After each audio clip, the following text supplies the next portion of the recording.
Ladies and gentlemen, may I have your attention, please? I would like to inform you that today, for the seminar on water security, climate change, and sustainable development, we have the eminent speakers from these fields. We have speakers from several countries and from India as well. Dr. Rajendra K. Pachauri, the chairman for Nobel Peace Prize winning Intergovernmental Panel on Climate Change, is here with us. Professor Asit Kumar Biswas, who is the co-founder for the Third World Center for Water Management, Mexico, and also is a distinguished faculty of several universities, is here with us as well. We have with us Dr. Bindu Lohani, Vice President, Asian Development Bank, Philippines. Mr. Jeremy Bird is the Director General of International Water Management Institute, Sri Lanka. We are glad to have Dr. David James Molden, Director General, International Center for Integrated Mountain Development. Mr. Matt Znipper, Group President, CEO of Grundfos, is also with us. I'm glad to announce the presence of Professor Taiken Oki, Institute of Industrial Science, University of Tokyo, and also that of Mr. Kramwinkel, Director Water, World Business Council for Sustainable Development. Mr. Asim Parekh, Vice President Technical, Coca-Cola International, India, is also here with us to share his views. Mr. Sanjay Khajuria, Executive Vice President, Nestle, is amongst us. Mr. John Jensen, Deputy Director General of the Danish Geological Survey of Denmark and Greenland, and the Chairman of the Danish Water Forum, is here. Mr. John Russell, Strategic Project Manager, Shell International, is also with us. Thank you. I'm glad to announce the arrival of Shri Vijay Bhai Rupani ji, Honorable Minister for Transport, Water Supply, Labour and Employment, Government of Gujarat. And now I request the dignitaries of inaugural plenary to take their positions on the stage.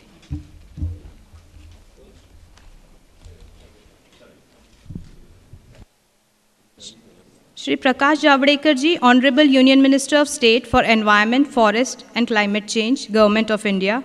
Shri Vijay Bhai Rupani ji, Honorable Minister for Transport, Water Supply, Labour and Employment, Government of Gujarat. Eminent speakers, distinguished guests, ladies and gentlemen, a warm good morning to all of you. It is our great pleasure to see all of you today for the seminar on water security, climate change and sustainable development.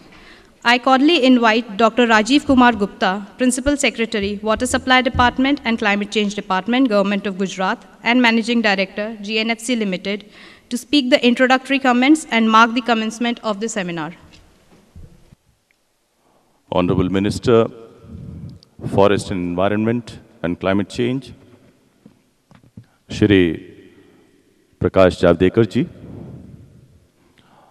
Honorable Minister, Water Supply, Government of Gujarat, Shri Vijay Rupani ji, Chairman IPCC, Dr. R.K. Pachauri, Professor Biswas, invited guests, speakers, ladies and gentlemen. We have been able to get an unprecedented number of experts on water and climate change. And therefore, the expectations of this seminar have also risen dramatically. But before I wax eloquent on the outcomes of this seminar, I would like to touch upon the issue of sustainability. Sustainability, as the United Nations Secretary General yesterday mentioned, is ultimately a moral issue, since it involves the protection of the interests of future generations. Climate change is affecting, and definitely affecting adversely, the interests of the future generations, which as of now have no control over the actions of present generation. Our generation has been consistently running up what Dr. Pachauri and his team have been calling an unsustainable ecological debt, which the future generations are going to inherit. Indian scriptures are replete with references of sustainability. Atharva Ved, one of the oldest Vedas, in its Prithvi Sukta, in 63 Suktas, profoundly embodies the principle of sustainability. And I would like to mention, I would like to enumerate before you at least two suktas. The first one says, we aspire to live long, our children too would live long and be free from sickness and consumption. We all are reared up in the lap of the Mother Earth.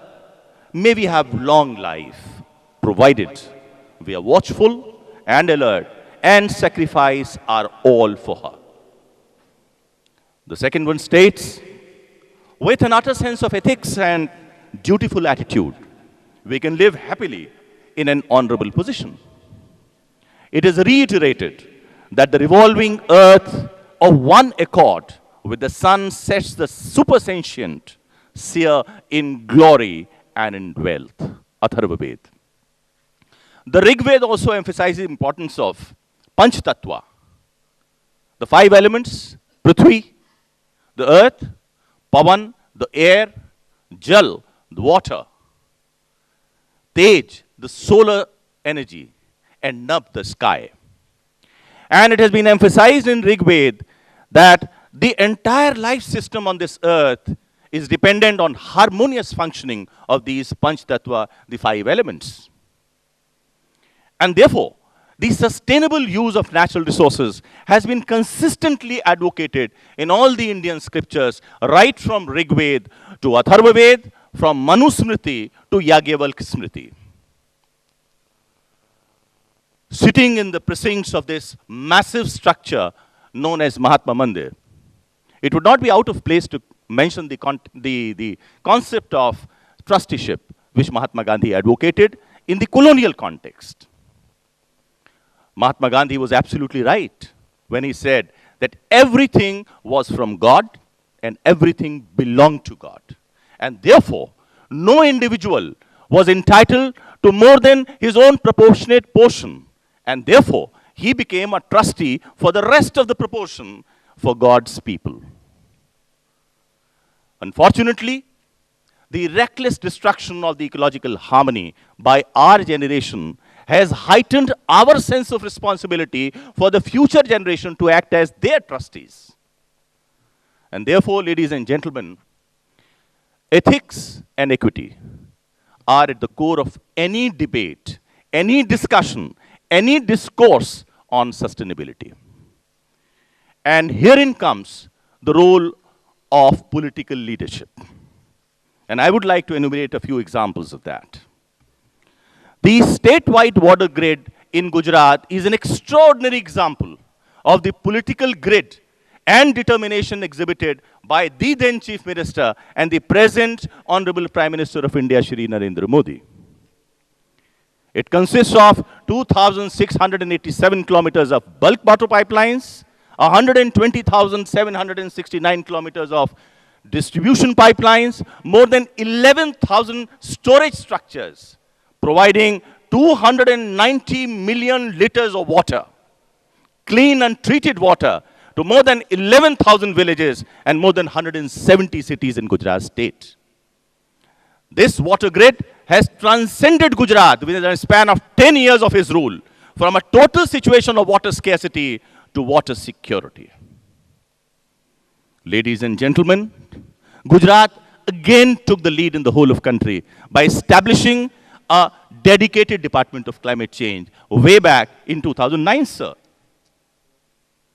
Dr. Pachauri again would testify the tremendous grit and determination which the then Chief Minister and the Honorable Prime Minister, present Prime Minister, showed in bringing the entire government to Gujarat at the doorsteps of Terry to take the primary lessons in climate change way back in 2008, sir. Therefore, ladies and gentlemen, while today we listen to all these experts on water and climate change, we also need to focus on certain issues which are important in the present context. And I would like to mention a few of them.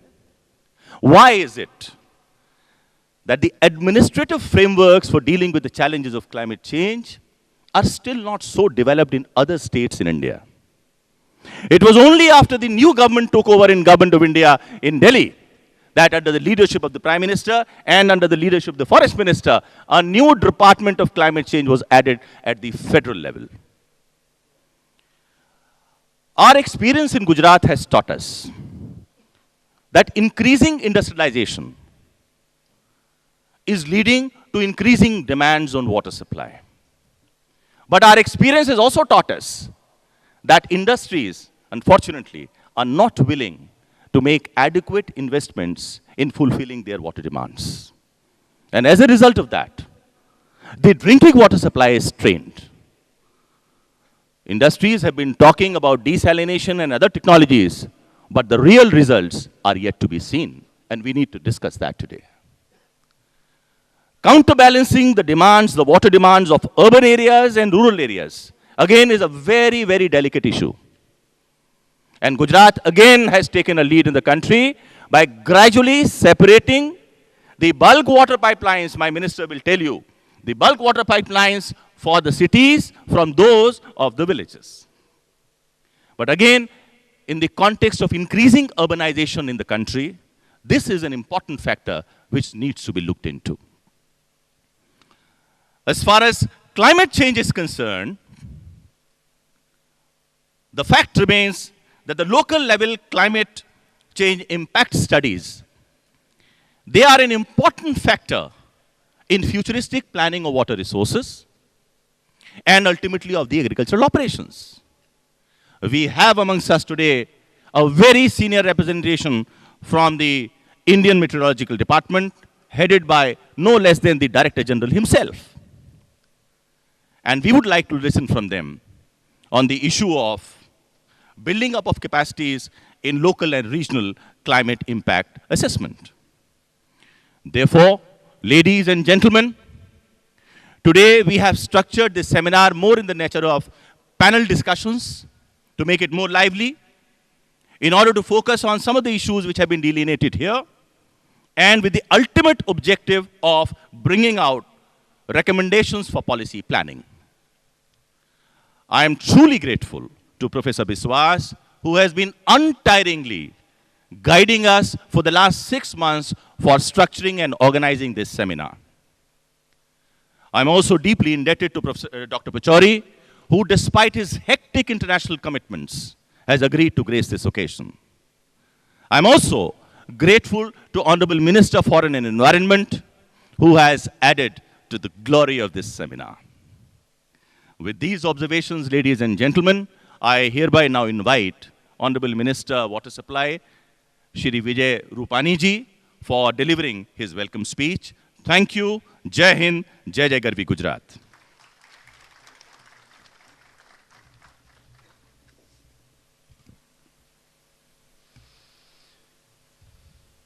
Good morning. Namaskar. I welcome you all in the vibrant state of Gujarat, the land of Mahatma Gandhi, our father of nation. Mahatma Gandhi always emphasized judicious use of resource and equitable distribution of resources and wealth.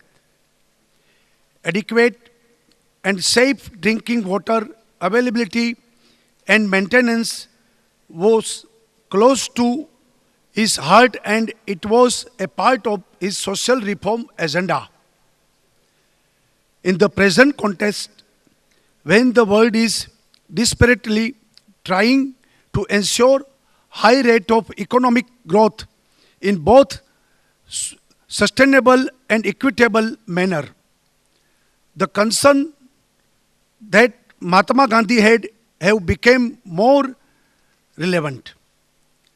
I would like to take the opportunity to welcome the Honorable Minister of Environment, Forest and Climate Change, Government of India, Shri Prakash Javadekar, to be a part of this seminar and grace the occasion. Also, I warmly welcome the well-known expert in the field of climate change, Dr. Rajendra K. Pachauri, Chairman of Nobel Peace Prize winning organization IPCC, at this occasion. I would like to extend gratitude of Professor Asit Biswas, co-founder of Third World Center for Water Management, winner of Stockholm Water Prize, for his support and guidance for the seminar during last 6 months. During the event, besides other MOUs, a knowledge MOU will be signed between GNFC and Third World Center of Water Management. I also welcome Mogens Jensen, Honorable Minister for Trade and Development Corporation, Denmark, as the guest of honor, Water Supply Department and the Government of Denmark. Through Danish Water, have worked closely over the past 2 years.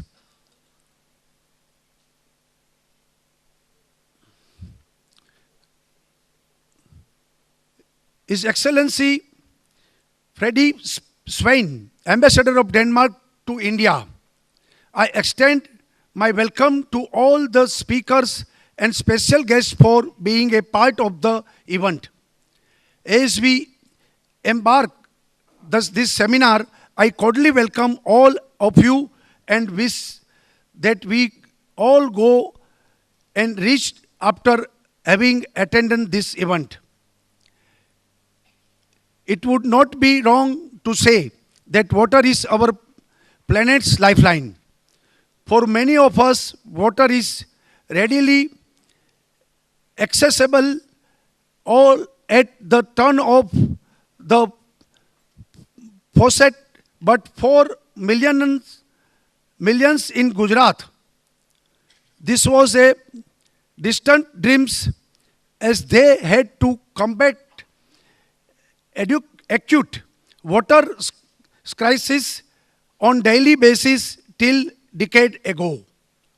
On the start of the millennium, the government of Gujarat decided to resolve this pinching reality by a revolutionary vision.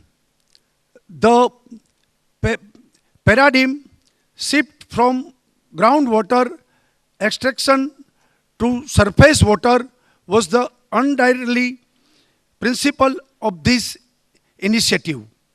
This was brought to reality through a innovating engineering project of statewide water supply grid that aimed bulk water transmission from sustainable sources of water, scarce and poor water quality affected habitation. This has been possible under the visionary leadership of Narendra Modi, Honorable Prime Minister of India, during his tenure as a Chief Minister of Gujarat. Early, around 4,000 tanker were used to supply water to thousands of villages. Now, this has been replaced by Narmada water, which is supplied through the well-spread network of bulk and distribution pipelines. The last two drought year in the state, 2012-2013, have proved the efficiency of this project without the shadow of any doubt. And now, under the experienced leadership of our present Chief Minister, Mrs. Anandiben Patel, we are improving hundreds of thousands of women through their decentralized and active participation in villages level distribution of water and collecting tariffs through Water Committee, Pani Samiti, across the state of Gujarat. In the end, I wish to congratulate our Principal Secretary and total our team of senior officers of their untiring endeavors for this event. Through the seminar, we intend the draw linkage between climate change and sustainable water resources management and strengthen the awareness of this crucial issue. Once again, I welcome you, all of you. Thank you. Bharat Mata Ki Jai. Thank you, Honorable Minister of Water Supply, Shri Vijay Bhai Rupani ji, for extending a warm welcome. Moving forward, we now call upon one of the most renowned persons in the field of climate change, Dr. Rajendra Pachauri. He needs no introduction. Nevertheless, I take the honor to mention that he is the chair of the Nobel Peace Prize winning Intergovernmental Panel on Climate Change.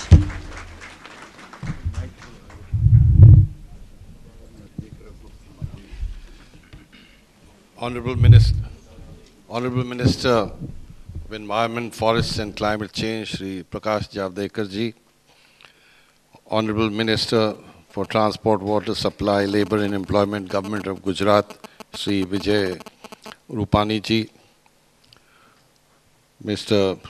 Mogens Jensen, Minister for Trade and Development Cooperation, Denmark, Dr. Sid Biswas, distinguished ladies and gentlemen, let me at the outset thank the government of Gujarat and Dr. Gupta for having given me this opportunity.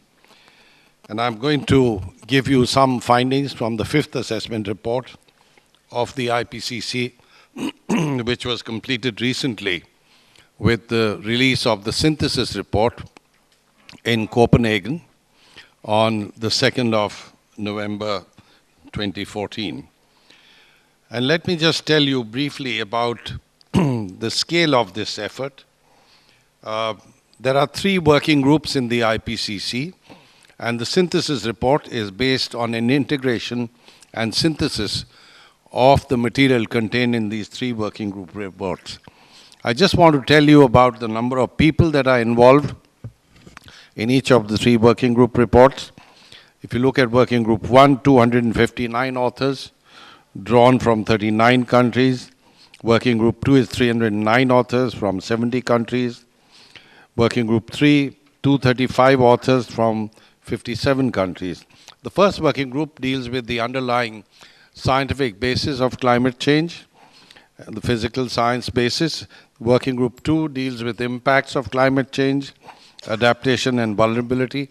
And working group 3 with the mitigation of climate change. And based on this, we prepare what is known as the synthesis report. And I just want to mention that this was written by a small team drawn from all the authors of the 3 working group reports. And it consisted of 51 members of the core writing team with 18 members of the extended writing team. And these were drawn from 18 countries. I just want to highlight the fact that during the process of preparation of this report, at each stage, the draft is reviewed by experts and finally by governments. And the scale of comments that we receive as a part of this review is something that is staggering. A total of something like 150,000 comments were received for the 3 working group reports, and in the case of the synthesis report, almost 6,000 comments. And each of these has to be taken into account by the authors. But let me move on with the substance of what I have to present. Firstly, human influence on the climate system is very clear. The more we disrupt our climate, the more we risk severe, pervasive, and irreversible impacts. And then we have the means to limit climate change and build a more sustainable future. But what is required really is a set of policies and political actions by which we start taking the initiative to deal with the problem.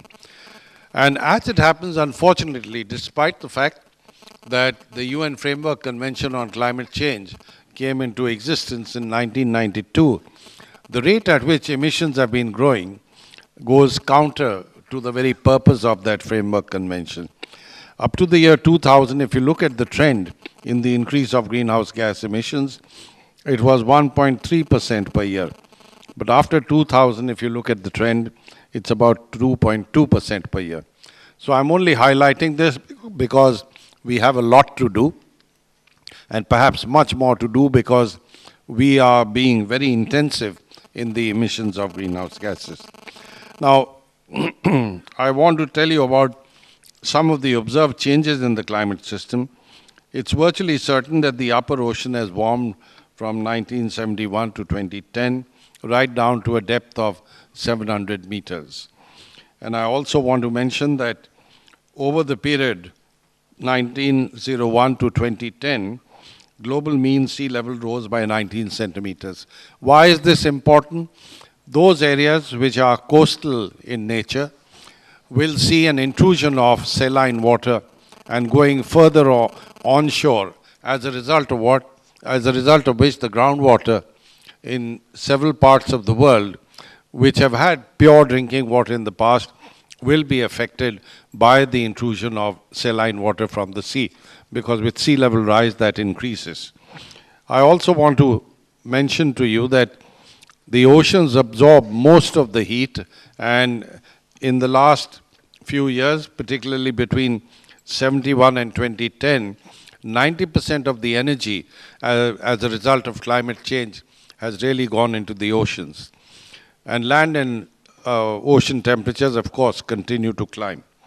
Now, if you look at the observed changes in the climate system, in the northern hemisphere, spring snow cover has been going down. That's shown in the first diagram. And in the lower diagram, what you see is Arctic summer sea ice extent, and that has been declining very rapidly. And I can tell you, I've been to the Arctic region several times. It's something that you observe. Every few years you go back over there. Now, the impacts of climate change have a whole range of characteristics which I'd like to present to you. There are increasing numbers of warm days and decreasing numbers of cold days. Precipitation trends, including extremes, are characterized by strong variability. And the point that I'd like to highlight is the fact that extreme precipitation events are on the increase. Even in those parts of the world where you have an actual decline in the average precipitation, a large proportion of it will fall as heavy precipitation. And Asia experienced the highest number of climate-related disasters in the world from 2000 to 2008, suffered 27.5% of the total global economic loss.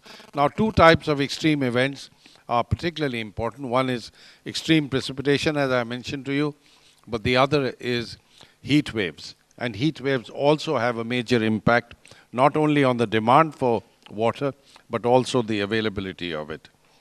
Now, I want to mention that impacts are already underway in a number of regions. Decrease in cold temperature in extremes, increase in warm temperature extremes, increase in extreme high sea levels, and increase in the number of heavy precipitation events.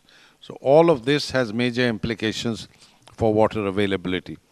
Now, if you look at future risks of climate change in Asia, water scarcity is expected to be a major challenge due to increased water demand and lack of good management.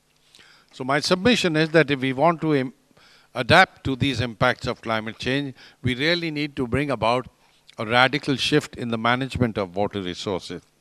And higher temperatures can lead to lower rice yields. A number of regions are already near the heat stress limits of rice. And this is one of the unfortunate impacts of climate change. There would be a decrease in the yields of several agricultural crops, in particular wheat, rice, and maize. And coastal and marine systems are under increasing stress from climatic and non-climatic drivers. There's already a lot of damage to coral reefs, which unfortunately will increase during the 21st century as a result of ocean warming and acidification of the oceans. Now, I also want to mention that adverse effects on the sustainable development capabilities of most Asian countries, developing countries in particular, will occur by aggravating pressure on natural resources and the environment. So if there's going to be a multiplicity of impacts of climate change, our ability to be able to develop on a sustainable basis will also be affected. an increasing impact of extreme events on human health, security, livelihoods, and poverty, with the type and magnitude of impact varying across South Asia. This also will become very common. Now, climate change over the 21st century can increase displacement of people, particularly in developing countries with low incomes, and risks of violent conflicts, amplifying poverty and economic shocks will also be quite commonplace. And there would be rivalry among states due to potential transboundary impacts of climate change, such as changes in sea ice, shared water resources, and pelagic fish stocks.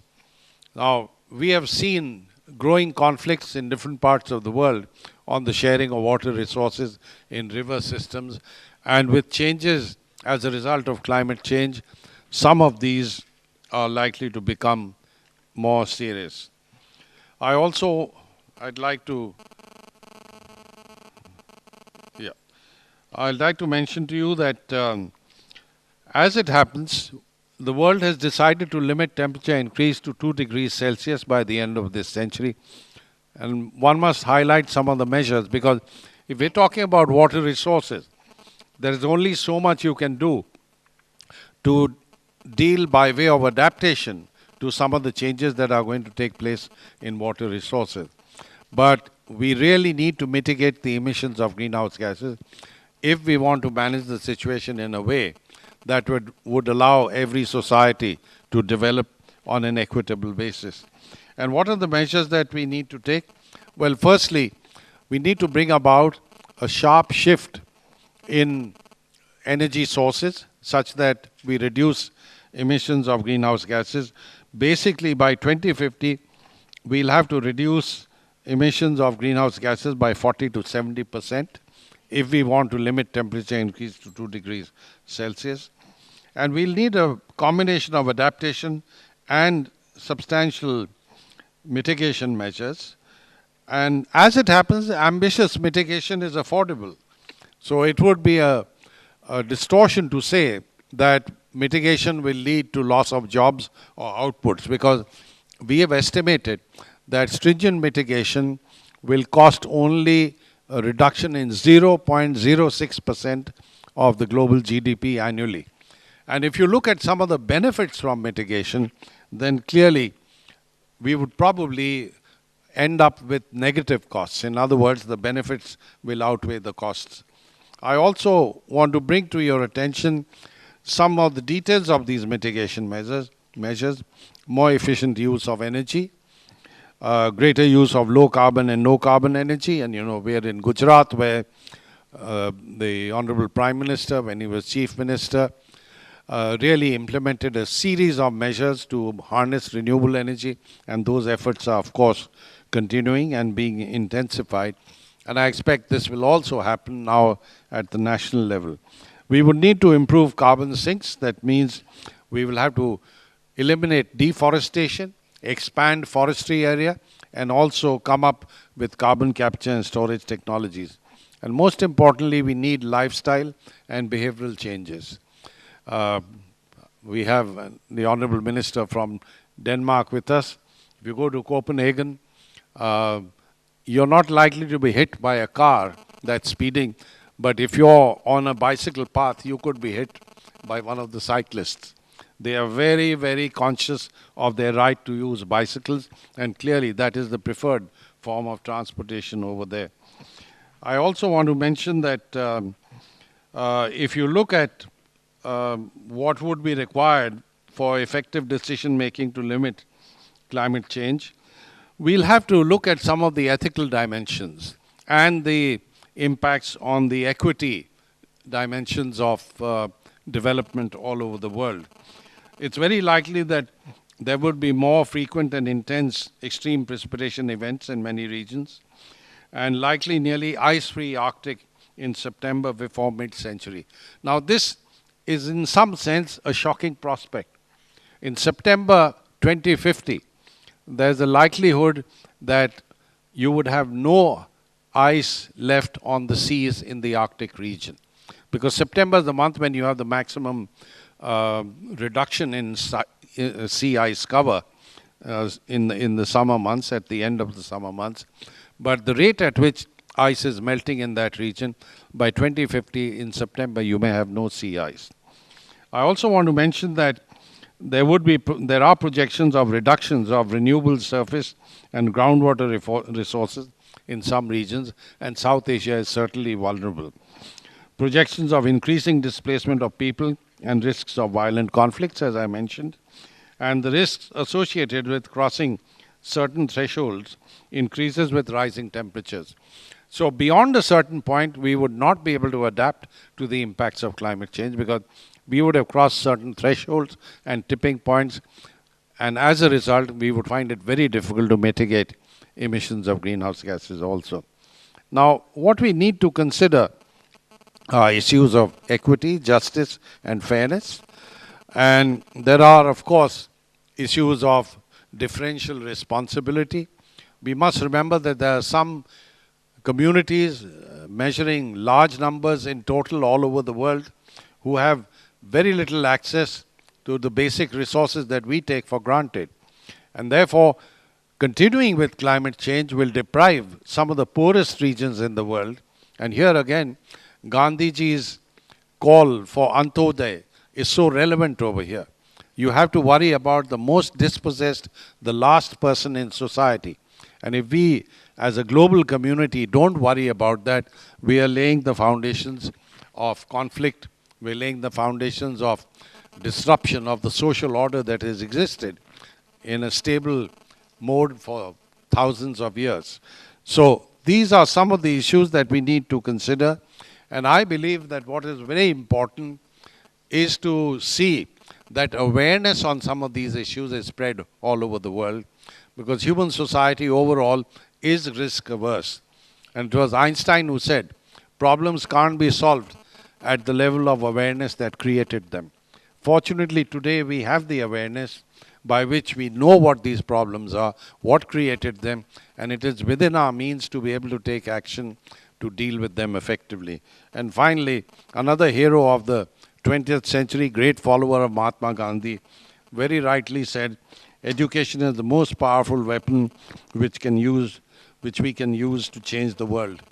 So I think we should use this education, we should use this knowledge which is available to us to bring about change in the right direction, such that water can be managed efficiently, effectively in the light of climate change, that climate change itself can be addressed in an efficient manner by adapting to the climate change which is inevitable, but ensuring that we limit emissions of greenhouse gases quickly and adequately so that the extent to which the climate changes can remain within manageable limits. Thank you very much.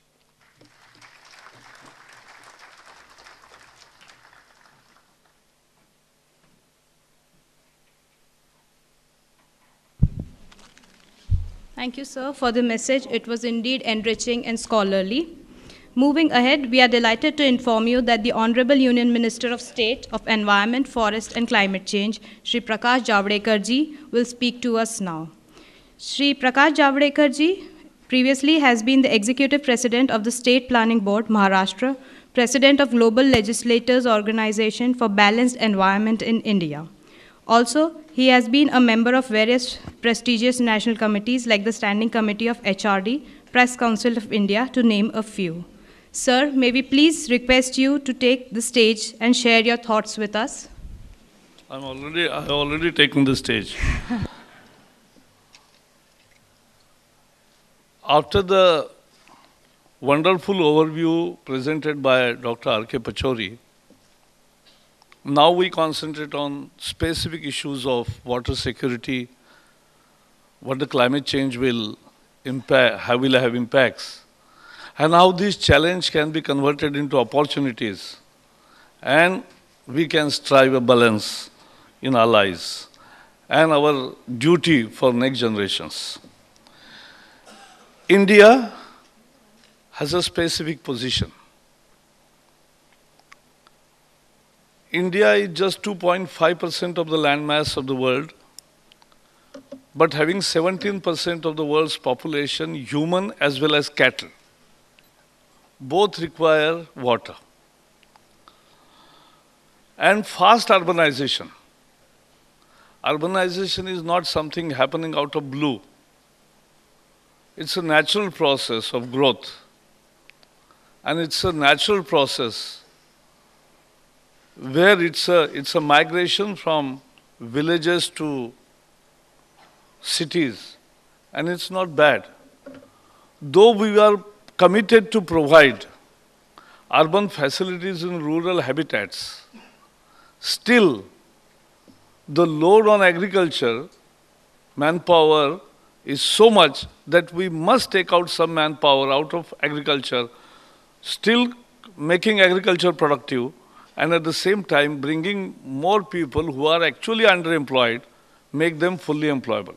That's where is the balanced growth leads us to. And so when we talk about water security, we must see to the problem holistically, a complete water cycle. Rainfall, harvesting, consumption, treatment, reuse, till the confluence. So all aspects of water, because we are getting water through rains only, the sweet water as we use here. There is tremendous water in the oceans. In Chennai, we do desalinate and make it a drinkable, potable water. But that's a very expensive thing. We can't do it always. So whatever rains come, we have to hold it, recharge, reuse, recycle, and make maximum use. To that end, this IPCC report warns us, and which I just quote, this projected to reduce renewable surface water and groundwater resources significantly and will intensify competition of water among sectors. And today we are experiencing that. Industry versus irrigation versus drinking water. This region versus that region, water flowing from source to there are 4 states in between and all fight on the water share. So I don't know what kinds of war will come, but there is water war in store if we don't solve it at the right time. So drinking water quality, even with conventional treatment due to various factors like rise of temperature, sedimentation, nutrient and pollutants from heavy rains, freshwater related risk of climate change are also increasing significantly.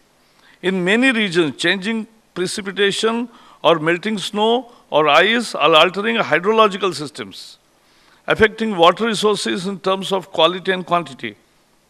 So this is how the scenario which is emerging. What we need is appropriate technology, decentralized and centralized water treatment. That only will bring us real solutions.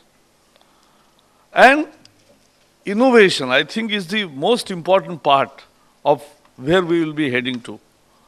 Innovation has happened. Yesterday, Ban Ki-moon, my colleague Vijay Rupani, we were both sitting in Rajya Sabha for years together.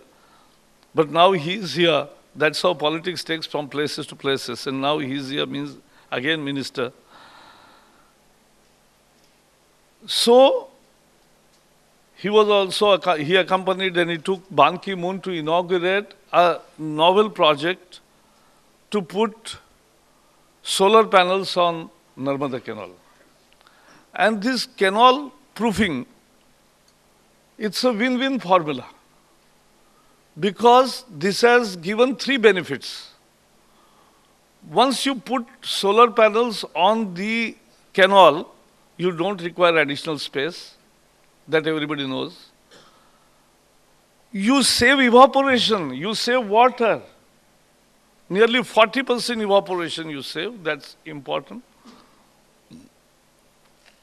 And more importantly, because the cool water is flowing below, the efficiency of the solar panel goes up by 16%. If that's the real achievement, that's a gain from climate proofing, as we can say. If we are doing this, this means innovation can also, as Pachori was referring, it cannot have the mitigation, will not have more cost, it can actually benefit ultimately. And that's how this one innovation, and now Gujarat is thinking and other states are also thinking to use the banks of irrigation canals, southward banks, for more energy creation through solar. But in solar we need more innovation. Instead of photovoltaic and photothermal, unless we come out with a photosynthesis, something, which I was in Oxford last year and the Cambridge University is doing something which will make electricity really cheaper. Today the solar energy which was sold in India or in the first bids, which was 18 rupees per unit, now per kilowatt, now it is 6 rupees. If that is the scale with just by scaling up, we could do it. What Modi ji has done is, he has increased and upscaled our ambitions, targets of solar energy creation from 20,000 megawatts to 100,000 megawatts. It's a 5-fold jump from 20 gigawatts to 100 gigawatts. And it's a huge thing. It's $100 billion of investment. It's 145 millions of carbon emissions saved per annum. It's a huge contribution of India. If somebody asks me, what is your INDCs? My intended national determined contribution starts from this 100 gigawatt plan. We are going ahead with 33,000 crores of rupees devolution. And I hope that today or tomorrow, within 2 days, the courts will permit my plan to give $6 billion to the states for additional afforestation. It's aggressive afforestation to create an additional carbon sink. That carbon sink will actually help me and help the country to mitigate. And we have already prepared our national adaptation plan. Because after, as rightly pointed out by the Secretary earlier, while welcoming us, it was Narendra Modi's commitment that he added the nomenclature climate change to my ministry, which was earlier only environment and forest. Now it's environment, forest and climate change. So this is what has happened. And with due diligence, we are moving ahead on that direction. 2 new initiatives were introduced in the budget presented by Arun Jaitley ji. In July, we introduced National Adaptation Plan Fund, 100 crore. It's the beginning amount. It will increase. And the Himalayan initiatives. You were talking about glaciers. We are studying it. We have finalized the plans. Today, after leaving from here, I am taking all senior officials will have brainstorming for 4 to 5 hours to decide and finalize our action plan 2015. And that's how we are working. And that's how people are gathering. So, in adaptation, the water is very important. And water resources, reuse, recycle, effective use. And I myself have done watershed development in 11 villages of my district of Pune from Maharashtra. And I have a hands-on experience of how to do it. Right from reach to valley, then when you start from counters, bunding and everything, and then check dams and everything. What is the difference between the Gujarat cotton growers and my state, Maharashtra, 6 states, parching 6 districts of Vidarbha, where the suicide belt has become a reality, or well, unfortunately so, but there are large-scale suicides. Why it happens? The only difference in Vidarbha and Gujarat is only one thing, that there is a water assured water supply in Gujarat cotton farmer, because if you are growing BT cotton, you need assured water supply. And that assured water supply comes through check dam and series of water treatments from the hill to bottom, then only you can provide. You have to store, you have to capture water, you have to ensure that it percolates, then nature does its own. There was a CAG report in India. I am not doing my cleaning act because of somebody else's pressure or somebody else's dictation. We are cleaning our air, we are cleaning our water because we want that to happen, because today's position is very bad. What we have inherited is, the CAG report has depicted nearly 1/3 of the industrial pollution goes untreated into the water bodies. 1/2 of the domestic waste ultimately goes untreated or uncollected to the water bodies. And 2/3 of the agriculture waste. This is most important because the excessive, you don't inject the plants, so you don't give 30 milligrams, you give excessive fertilizers and pesticides, which ultimately percolate down to the water streams, and all water bodies are contaminated. We must clean up, and we are determined to clean up. The Ganga is the beginning. In 5-7 years, with all pollution stopped, we will clean up Ganga, but this is the beginning of all cleaning of all rivers in the country. That's also a major, ambitious program. I should not speak much more, but there are certain things. How happens? Godavari and Krishna, two rivers flowing literally parallelly from Maharashtra through Telangana to Andhra and confluence in the Bay of Bengal. What happens? 3,000 cubic meters water goes into the sea. Why can't we use it in between? Why can't we interlink at a feasible places? It is not bringing northern rivers to southern rivers. The two rivers which are parallelly moving, can't we do that? We can. It will help navigation also, it will help many other things. But we have to use all available water through all available technologies and create new technologies, new innovative approaches. That will help to solve the water problem. I'm not pessimist. I don't say world dooming because I believe in human intellect.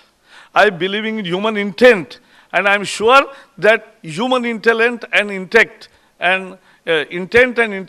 will ultimately prevail, and it will find out solutions to meet the challenge which has been presented by this. And so, what we have to arrive at? We have to arrive at a solution which is technically feasible, economically viable, socially acceptable, and environmentally sustainable. And that's our mission 2015 to 2025 to ensure that we really achieve water security despite climate change things happening all over. Thank you very much.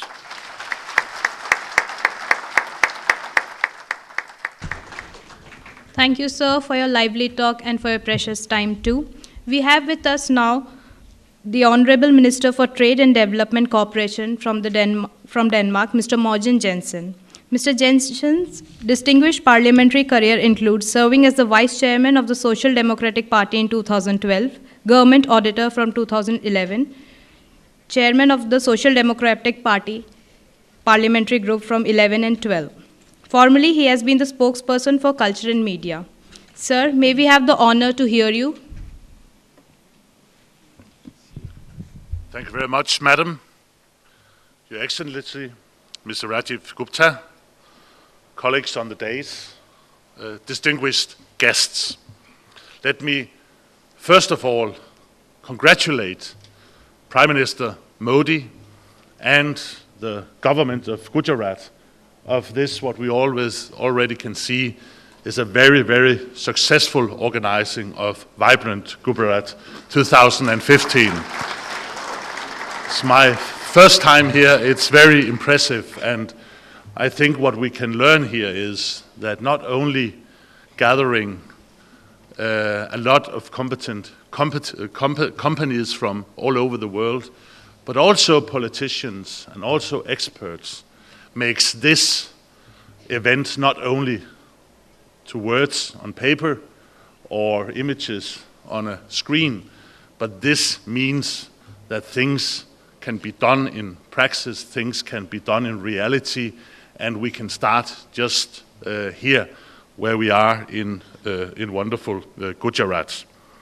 And allow me also to thank the organizers for the opportunity to talk at this special event. The theme of water security, climate change and sustainable development is topical and globally very, very relevant.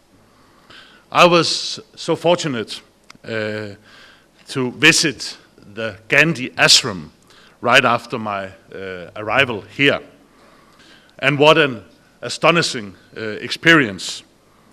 On one of the walls there in the museum, the words of Gandhi were written, and he said, "It is my firm opinion that no culture has treasures so rich as ours has." And Gandhi was right. And the sense that I get here in my first visit to Gujarat is that India is indeed realizing its potential in these years. But these treasures that Gandhi spoke of, they are not unlimited. Not here and not anywhere else in the world. That is also the Danish experience.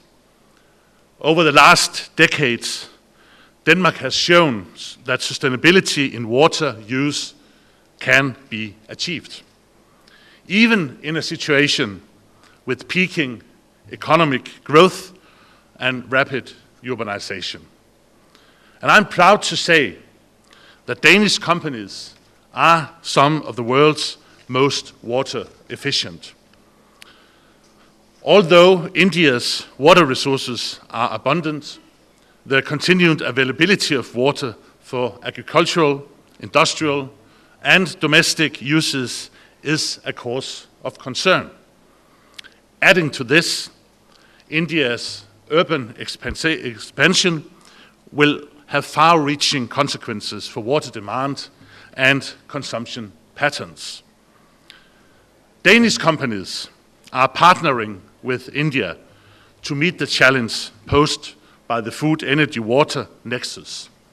In plain words, what can we do to reduce the use of water when we produce food or energy? The good news is that opportunities are almost endless. We need good ideas and innovative minds, but also political emphasis. As some of you might know, green growth is a priority for Denmark. Since 1980, Denmark has almost doubled its GDP without increasing our consumption of energy. This is mainly the result of a deliberate and consistent political decision of selling energy to consumers at cost prices, without subsidies, and setting tough energy efficiency standards. It's illusionary to expect energy savings if it does not pay off. The same policy has been implemented on water. Danish prices on water reflect the cost on production and cleaning of the water. In Denmark, we only subsidize innovation and demonstration of resource-saving technology in energy and water to help businesses and consumers to save resources and money. Together, Denmark and India have already started cooperating on improving water efficiency, in particularly here in Gujarat. Exactly 2 years ago, in the margins of Vibrant Gujarat in 2013, the Danish Water Forum concluded a memory of understanding with Gujarat Water and Sewerage Board, and this has resulted in a pilot project in the town of Raikot on non-revenue water leakage detection. Denmark is a world leader in reducing water losses and securing clean, potable water for households and industries. In our capital region, the water loss is down to 5%. In comparison, I've been told that the same figure in India is around 35%. to 60%. And the project in the town of Raikot has already led to significant reduction in water loss. Rough calculations show that Gujarat government could save up to $700 million every year if water loss is reduced effectively. This is equivalent to providing water to an additional 25 million population. I think we can all agree that this is good news for the people of Gujarat and for India. Also, Danish companies are striving to build dairy plants that will use no water at all. And others are working with India to develop highly sophisticated yet rugged irrigation controllers. These controllers run on solar energy and thereby reduce conventional power consumption significantly. They will not only reduce water consumption drastically, but at the same time enhance crop productivity.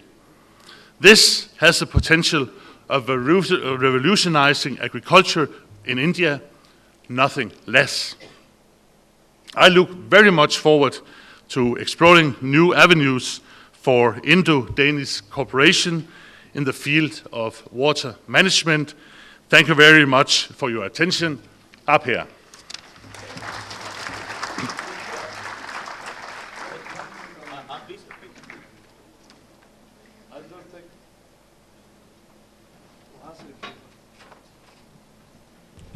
Thank you, sir, for your... Just 1 minute. I'll just take the floor for a minute because it's an announcement. Announcement is this, that without people's participation, you can't achieve water security.